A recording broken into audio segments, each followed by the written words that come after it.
আমি এই মামলার পিটিশনার। রিট মোকদ্দমাটা আমি দায়ের করি এবং দলের চেয়ারম্যান জনাব অ্যাডভোকেট ব্রিম নওয়াজ সাহেব উনি আইনজীবী হিসাবে এই মামলা লড়াই করেন।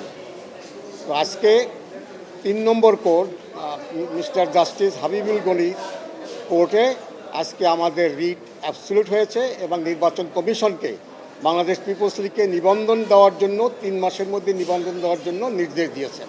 আগে আমাদেরকে দিচ্ছিল না। আমরা প্রথম যখন 2012 সালে যখন আমরা অ্যাপ্লাই করি তখন আমাদের 83টা উপজেলা এবং 18টা জেলা কমপ্লিট হয়েছিল, কিন্তু নিয়ম অনুযায়ী 100 উপজেলা এবং 21টা জেলা দরকার ছিল। তখন আমরা আবেদন করেছিলাম যে আমাদের বাকি 17টা এবং 3টা রি-ইনকোয়ারির জন্য।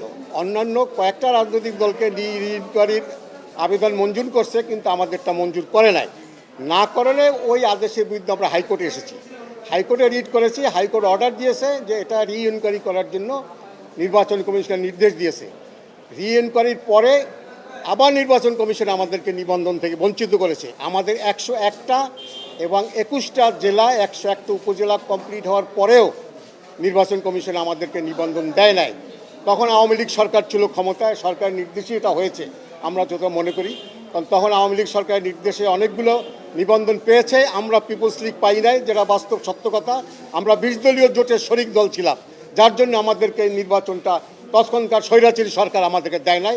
আমার বলতে কোনো দ্বিধা নাই। এটা আজকে মহামান্য হাইকোর্ট থেকে আমরা নির্দেশ পেয়েছি, আমরা ন্যায় বিচার পেয়েছি এবং আমাদের পক্ষে আমরা জয়লাভ করেছি। আমরা নিবন্ধনের জন্য মহামান্য হাইকোর্ট নির্দেশ দিয়েছেন।